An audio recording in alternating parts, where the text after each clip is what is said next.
وأحسن منك لم تر قط عيني وأجمل منك لم تلد النساء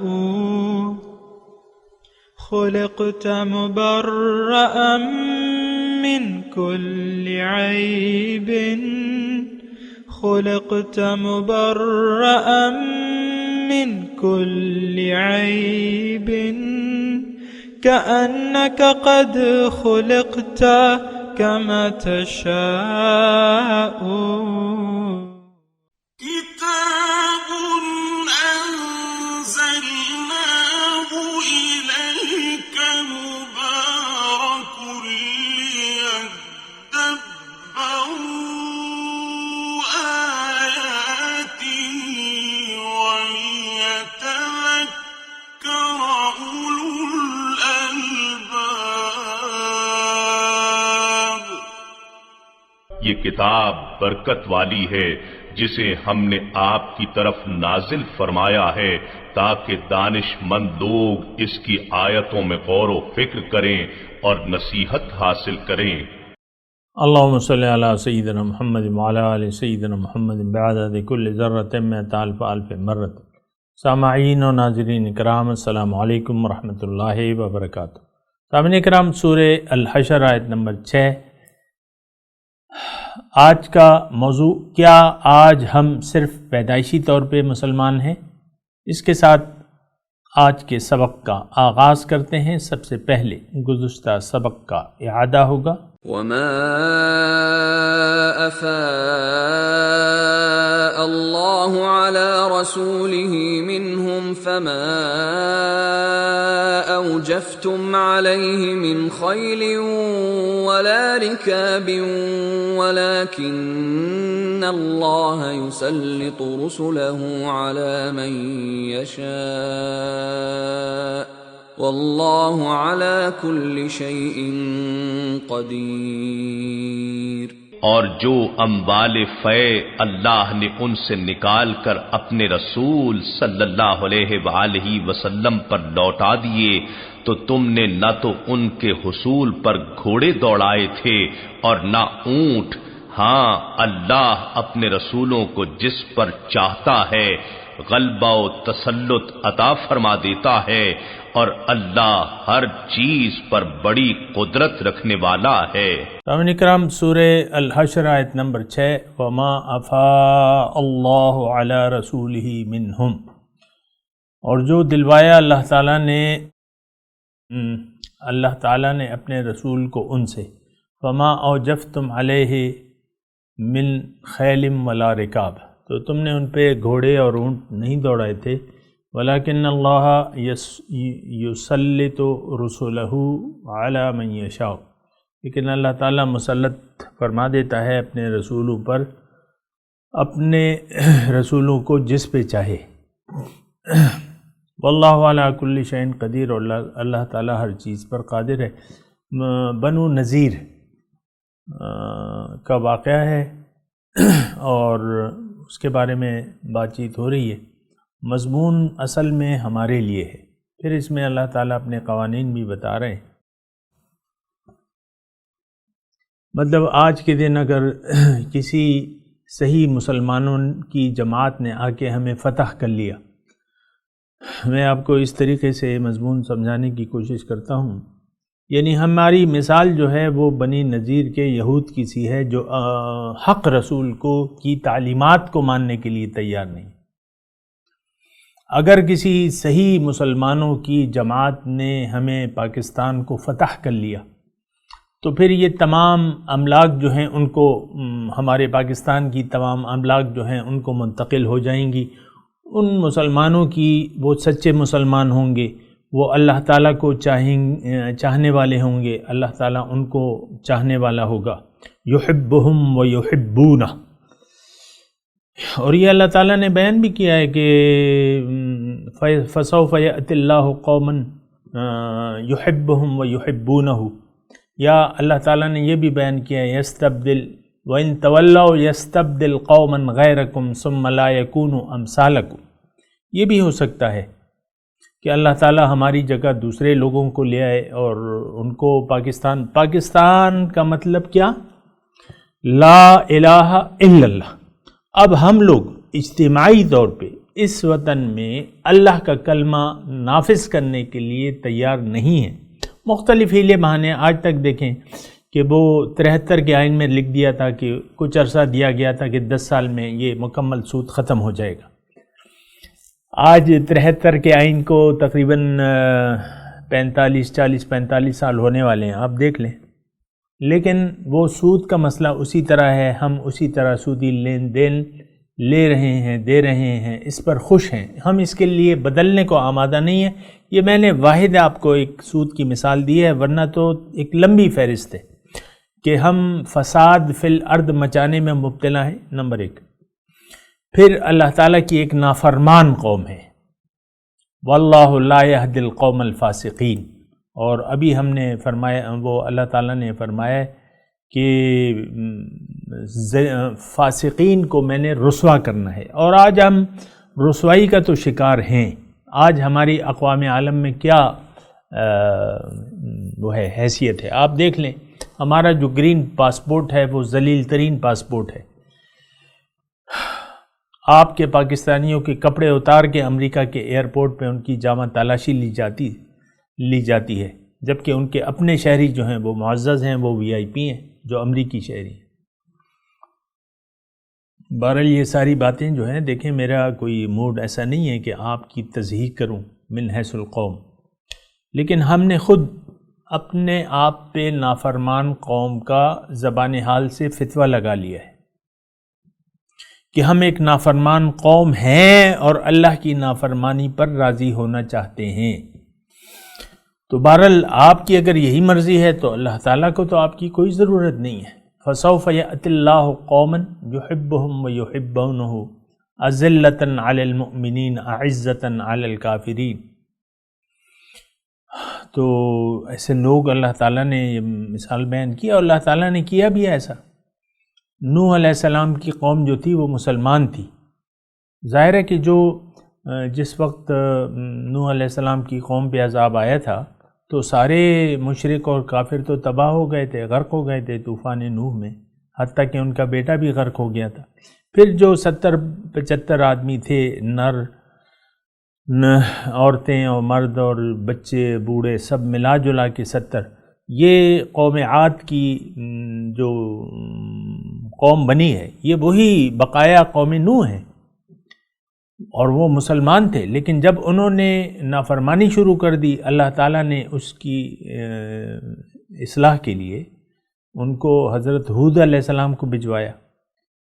انہوں نے ہود علیہ السلام کو جھٹلا دیا۔ کذبت عاد المرسلین، انہوں نے سلسلہ رسالتی کو جھٹلا دیا، جیسا کہ آج ہم لوگ اجتماعی طور پہ زبان حال سے سلسلہ رسالت کو جھٹلانے والی قوم ہیں۔ یہ بات نوٹ کر لیں۔ سلسلہ رسالت کا مطلب یہ ہے کہ آپ رسالت کی دعوت اور اس کے پیغام کو نہیں ماننے والے، تو ایک رسول ہو یا 1000 رسول ہو۔ کذبت عاد المرسلین۔ تو آج ہم نے بھی سلسلہ رسالت کو عملی طور پہ جھٹلا دیا ہے۔ ہم رسول کی دعوت ہم نے سنی نہیں ہے، نہ سننے کے لیے تیار ہیں، سن بھی لیں تو اللہ کو اپنی منزل تیار بنانے کے لیے تیار نہیں ہے۔ یہ بات ذرا آپ کو سوچنی ہوگی۔ بہرحال تو میں نے بات اس سے شروع کی تھی کہ اگر آج پاکستان پہ مخلص مسلمانوں کی ایک جماعت پیدا ہو جائے، کچھ لوگ بیدار ہو جائیں، اپنے آپ کو بیدار کر لیں، وہ ایک جماعت بنا لیں چاہے جہاں بھی ہو، اور وہ پھر اس مملکت کو فتح کر لیں، تو ظاہر ہے جس طرح بنو نذیر کو، یعنی بنی نذیر نے جب ہتھیار ڈال دیے تو ظاہر ہے وہ تمام املاک وغیرہ کے مالک، یہ افا اللہ و رسولہ کی میں بات کر رہا ہوں، تو یہ پھر آپ کے نہیں رہیں گے۔ جو بھی آپ کے گھر ہیں، کارخانے ہیں، یہ ہمارا مال فے ہوگا مسلمانوں کا۔ جو مسلمانوں کی جماعت ہوگی، ان کا ایک امیر ہوگا، وہ اللہ کو چاہنے والے ہوں گے، اللہ تعالیٰ ان کو چاہے گا، اور اعزتاً علی المؤمنین اعزتاً، کافروں پر وہ سخت ہوں گے، اللہ سے کے حکم کو نہ ماننے والوں کے اوپر وہ سخت ہوں گے، اور اپنے مومنوں کے لیے وہ نرم خو ہوں گے۔ رحماء بینہم، محمد الرسول اللہ والذین آمنوا معہ اشداء علی الکفار رحماء بینہم، شدید سخت ہوں گے کافروں پہ۔ کافر کیا ہے؟ ناشکری کرنے والا، اللہ کے احکامات کو نہ ماننے والا، رسول کی دعوت کو نہ تسلیم کرنے والا، آخرت جنت دوزخ کو نہ ماننے والا، یقین نہ کرنے والا، یہ ساری صفات ہم میں موجود ہیں۔ دوبارہ جی اٹھنے کی تو ہم میں کوئی امنگ ہی نہیں ہے۔ جو مسلمان ہوتے ہیں، مولانا روم کا وہ شعر ہے کہ کئے بود یا رب کے ملاقات شود، روح سوئے احدیت روت، کب ہوگا اے اللہ جب ملاقات ہو جائے گی اور روح جو ہے وہ سوئے احدیت کی طرف جائے گی۔ آج مرنے کی تو کوئی امنگ نہیں ہم میں، اور یہ حال یہود کا بھی تھا، یہی حال یہود کا بھی تھا۔ وہ سورہ منافقون میں ہے نا کہ یود احدہم حتی لو یعمر الف سنہ وما هو بمزحزحہ من العذاب ان یعمر، سورہ منافقون ہے یا کوئی اور صورت عبارت، یہ مضمون ہے کہ ان میں سے ایک ایک یہ چاہتا ہے کہ اس کی عمر 1000 سال ہو جائے، لیکن اللہ تعالیٰ فرماتا ہے کہ 1000 سال ہو بھی جائے تو یہ بھی تب بھی یہ اللہ کے عذاب سے نہیں بچ سکتے۔ تو بہرحال یہ ساری باتیں ہیں اور آپ کو اس کے بارے میں سوچنا ہوگا۔ آج کا جو سبق ہے سامعین کرام، ما افا اللہ علی رسولہ، جو دلوایا اللہ تعالیٰ نے واپس لوٹا دیا، اس کی میں نے گزشتہ اس میں تشریح کی تھی۔ تو جن پہ تم نے لڑے نہیں گھوڑے اور اونٹوں کے ساتھ، لیکن اللہ تعالیٰ یسلط رسلہ علی من یشاء، اللہ تعالیٰ مسلط کر دیتا ہے اپنے رسولوں کو جس پر وہ چاہتا ہے۔ اب دیکھیں اس میں مومنین کے لیے ایک خوشخبری ہے، جو لوگ رسول کے نقش قدم پر ہیں، مومنین کی اگر ایک جماعت ہو تو اس بات کا بہت امکان ہے کہ اللہ تعالیٰ آپ کا اگر ایک مدبھیڑ ہو جائے فاسقوں کی، کافروں کی، مشرکوں کی ایک جماعت سے، آپ کا نصب العین ہو کہ ہم اللہ کا حکم زمین میں نافذ کریں گے، اور اس کے لیے پھر آپ قتال کریں، اور یہ قتال کا حکم تو آج بھی موجود ہے، وَقَاتِلُوهُمْ حَتَّى لَا تَكُونَ فِتْنَةٌ وَيَكُونَ الدِّينُ كُلُّهُ لِلَّهِ، ان سے آپ لڑیں۔ یہ قتال جو ہے یہ قیامت تک ہے سامنے کرم۔ یہ الگ بات ہے کہ ہم نے اس کو بھلا دیا ہے، ہماری کتابوں میں آج قتال کا نام نہیں ہے۔ ہم تو ڈرتے ہیں، ہندو سے بھی ڈرتے ہیں، عیسائیوں سے ڈرتے ہیں، یہودیوں سے ڈرتے ہیں۔ آج دیکھ لیں عرب ہمارے بھائی جو ہیں وہ تھر تھر کانپ رہے ہیں، تھر تھری مچی بھی ہے۔ ایک لفظ اپنے سعودی عرب والے اپنے یمنی مسلمان بھائیوں پہ تو توپ کے گولے برساتے ہیں، ایک گولہ یا ایک بمباری انہوں نے نہیں کی اسرائیل کے دارالحکومت پہ، یا مثال کے طور کوئی اعلان جنگ ہی نہیں کیا۔ مسلمانوں پہ سعودی عرب نے مسلمانوں کے خلاف یمن کے اعلان جہاد کر لیا ہے، اعلان جنگ کر لیا ہے۔ نظریاتی اختلاف تو یہ نہیں ہوتا کہ آپ کسی سے ایسی اس قسم کی کہ آپ سر کاٹنا شروع کر دیں مخالف نظریات کے لوگوں کا، لیکن میں وہی کہہ رہا ہوں نا کہ ہم تو یعنی جو ہمارے عرب بھائی ہیں وہ تھر تھر ہم سب کانپ رہے ہیں۔ پاکستان میں کون سا زور لگایا ہے یا اعلان جہاد کیا ہے اسرائیل کے خلاف؟ بہرحال یہ ساری باتیں ہیں سوچنے کی ہیں، اور ذرا نیند سے بیدار ہونے کی بھی ضرورت ہے۔ بہرحال اللہ تعالیٰ اس میں جو نقطہ ہے وہ میں آپ کو یہ بیان کر رہا ہوں کہ اللہ یعنی جو شروع سے وہ نقطہ بیان ہوا تھا نا اللہ تعالیٰ کا کہ ما ظننتم ان یخرجوا، تمہارا یہ گمان نہیں تھا مسلمانوں کو وہ نکل جائیں گے، اور ان کا یہ گمان یہ تھا بنو نذیر کا کہ ہماری گڑیاں، قلعہ نما مکان اور ہماری جنگی تیاریاں یہ ہمیں بچا لیں گی اللہ تعالیٰ سے۔ فآتاہم اللہ من حیث لم یحتسبوا، پھر اللہ تعالیٰ اس جہت سے ان کے پاس آیا جس کا ان کو گمان بھی نہیں تھا۔ آج بھی مطلب یہ ہے کہ دیکھیں اللہ تعالیٰ کے جو قوانین ہیں وہ بدلتے نہیں ہیں، یہ بات نوٹ کر لیں۔ فضائے بدر پیدا کر فرشتے تیری نصرت کو اتر سکتے ہیں گردوں سے قطار اندر قطار اب بھی۔ فضائے بدر میں کیا ہوا؟ فرشتے آئے، انہوں نے لڑا میدان جنگ میں، فَاضْرِبُوا فَوْقَ الْأَعْنَاقِ وَاضْرِبُوا مِنْهُمْ كُلَّ بَنَانٍ، ایک ایک کے جوڑ پہ مارو اور ان کی گردنیں کاٹو۔ فرشتوں کو اللہ تعالیٰ نے حکم دیا ہے نا۔ تو بہرحال یہ اللہ کے لیے کوئی مشکل نہیں ہے۔ دیکھیں کفر کی طاقت سے آپ نے بالکل نہیں گھبرانا، میں آپ کو یہ کہہ رہا ہوں۔ کافروں کے پاس جتنی بھی طاقت ہو لیکن ان کے پاس اللہ نہیں ہے، اور جنگ جو ہے وہ اللہ کی مدد سے لڑی جاتی ہے۔ قرآن کا یہ قانون ہے کہ جنگ، بلکہ سورہ بقرہ میں بھی یہ مضمون ہے کہ کم من فئۃ قلیلۃ غلبت فئۃ کثیرۃ باذن اللہ۔ وہ طالوت کا جو ہے نا، جالوت اور طالوت کا جو واقعہ ہے قرآن میں، تو اس میں یہ لفظ آیا ہے، یہ آیت ہے کہ کم من فئۃ قلیلۃ غلبت فئۃ کثیرۃ باذن اللہ۔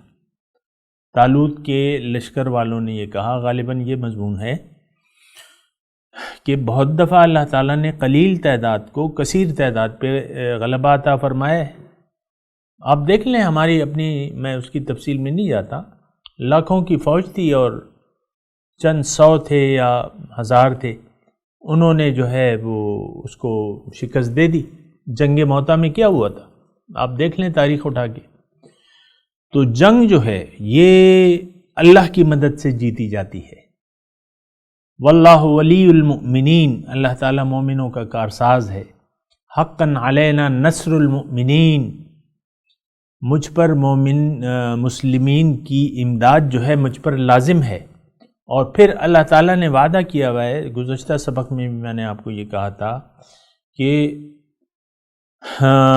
ان ینصرکم اللہ فلا غالب لکم، اگر اللہ تعالیٰ تمہاری مدد کرنا چاہے تم پر کوئی غالب آ ہی نہیں سکتا۔ کیا ہوا؟ ان کے پاس میزائل ہیں، ایٹم بم ہیں، یہ ہے وہ ہے، لیکن اللہ کے مقابل اللہ سے تو کوئی نہیں لڑ سکتا۔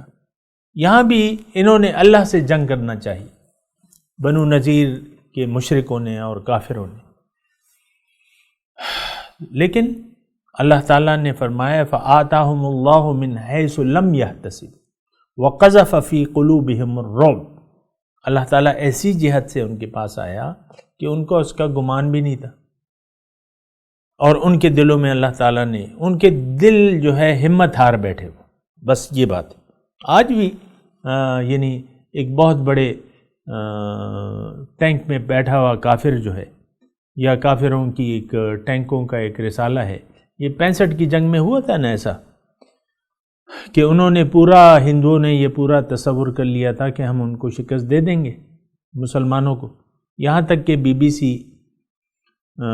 جو انگریزوں کا ادارہ ہے وہاں بھی یہ خبر انہوں نے چلا دی تھی کہ فتح کی خبر چلا دی تھی۔ اتنا ان کو اعتماد تھا اور بھروسہ تھا، لیکن وہ چونڈا تھا میرے خیال سے کافی عرصہ میں بھی ان دنوں میں لڑکا تھا،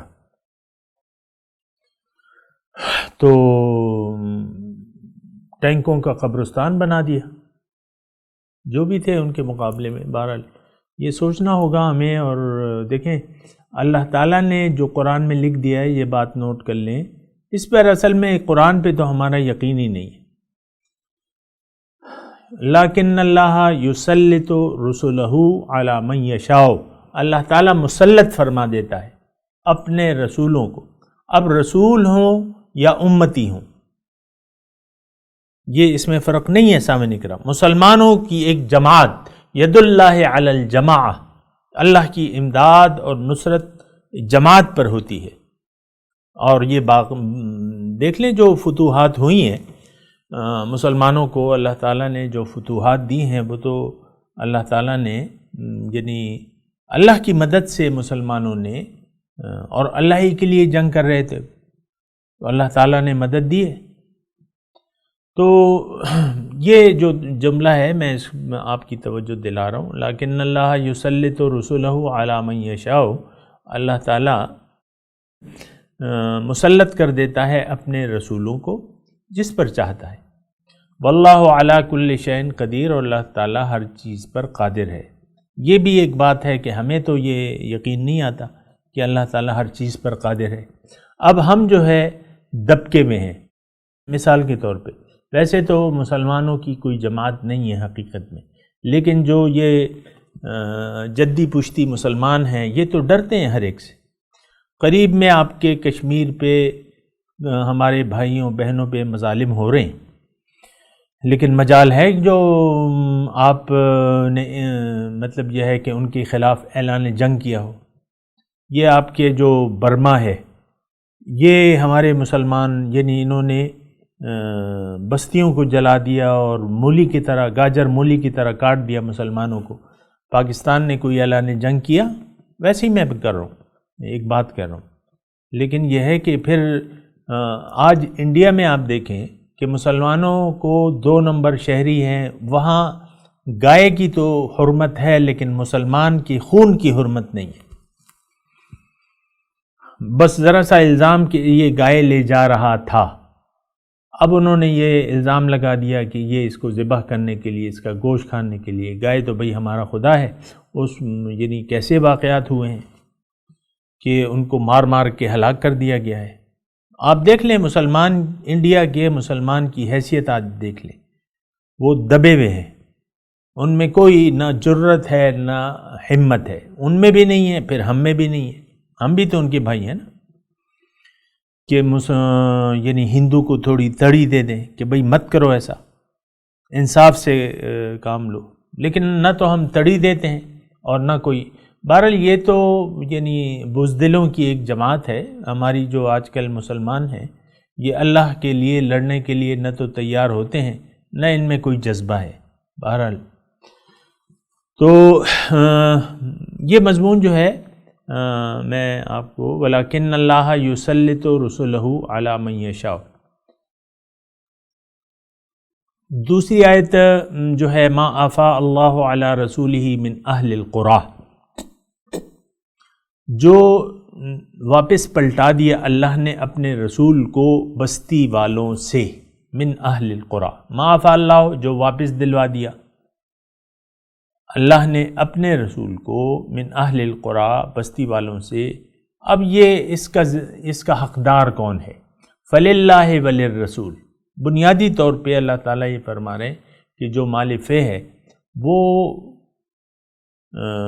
مسلمانوں کی جو بیت المال ہے اس میں جائے گا، یہ یعنی اللہ اور اس کے ظاہر ہے کہ اللہ تعالیٰ اللہ کے رسول جو ہیں وہ سربراہ مملکت ہیں، اور جو مسلمانوں کا جو بیت المال ہے تو اس میں جائے گا، تو پھر ان سے امداد کس کی جائے گی اس کی تفصیل ہے کہ للرسول وذی القربہ، رسول یعنی ظاہر ہے کہ ان کا تو کوئی ذریعہ آمدن اور کاروبار تو نہیں تھا حضور کا، تو ان کے جو قرابت دار تھے، جو اہل خانہ ہیں، ان کے لیے اس میں سے حصہ لگوایا جائے گا۔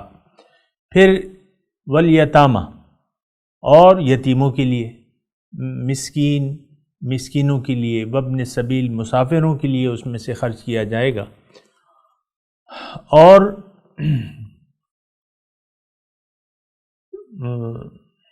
کیلا یکون دولتم بین الاغنیاء منکم، اس کی وجہ اللہ تعالیٰ نے یہ فرمائی تاکہ دولت چند ہاتھوں میں پھرتی نہ رہے، گردش کرتی نہ رہے۔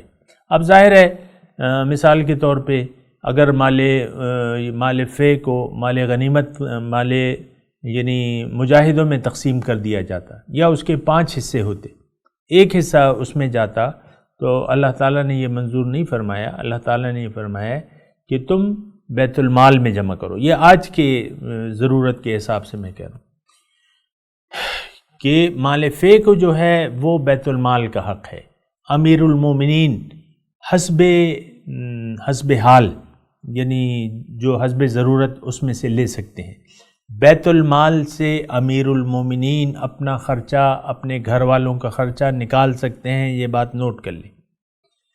اور اللہ تعالیٰ نے یہاں یہ ایک وجہ فرمائی ہے، کیلا یکون دولتم بین الاغنیاء منکم، دولہ کہتے ہیں گردش کرنے کو، تاکہ جو دولت ہے وہ گردش نہ کرے صرف مالداروں میں۔ یعنی اس وقت میں شان نزول کے حساب سے ظاہر ہے کہ حضور کے بعد جو ہے وہ قتال کا یعنی شروع ہو گیا، مختلف علاقے جو ہیں، مصر فتح ہو گیا، شام فتح ہو گیا، روم فتح ہو گیا، یا اس طریقے سے۔ تو اب وہ تمام زمینیں وغیرہ جو ہیں، یہ کافی لمبی تفصیل ہے لیکن میں اس تفصیل میں نہیں جاتا، لیکن مال غنیمت یہ مال غنیمت جائے گا، مال فے جائے گا کہاں پہ؟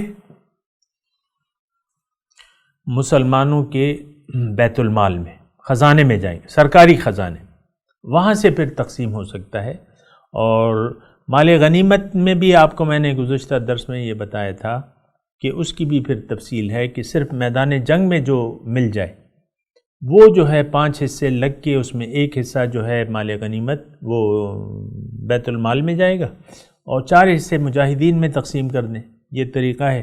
بہرحال مضمون جاری ہے، میں تلاوت کرتا ہوں، میرے ساتھ دہرائیے۔ اعوذ باللہ من الشیطان الرجیم، بسم اللہ الرحمن الرحیم۔ وما افاء اللہ علی رسولہ منہم فما اوجفتم علیہ من خیل ولا رکاب ولكن اللہ یسلط رسلہ علی من یشاء واللہ علی کل شیء قدیر۔ ترجمہ سنا دیں۔ ما افاء اللہ علی رسولہ منہم،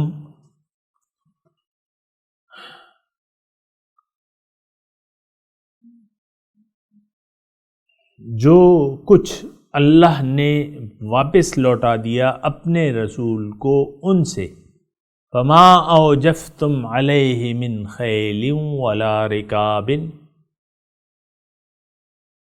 تو تم نے ان پہ گھوڑے اور اونٹ نہ دوڑائے، یعنی کوئی لڑائی نہیں ہوئی۔ ولیکن اللہ یسلط رسلہ علی من یشاء، بلکہ اللہ تعالیٰ اپنے رسولوں کو جن پر چاہتا ہے مسلط فرما دیتا ہے۔ واللہ علی کل شیء قدیر، اللہ تعالیٰ ہر چیز پر قادر ہے۔ اب ان آیات کی تلاوت اور ترجمہ۔ وما أفاء الله على رسوله منهم فما أوجفتم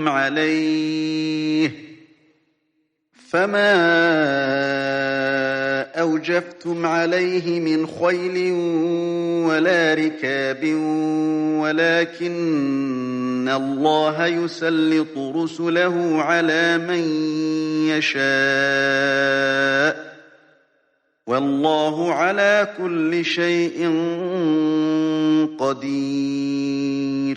Whatever God has bestowed upon his messenger from them, you spurred neither horse nor camel for them, but God gives authority to his messengers over whomever he will. God is able to do all things. اس کے ساتھ ہی آج کے درس کا وقت اختتام کو پہنچا۔ انشاءاللہ اگلے درس میں ملاقات ہوگی۔ وآخر دعوانا ان الحمدللہ رب العالمین، والسلام علیکم ورحمۃ اللہ وبرکاتہ۔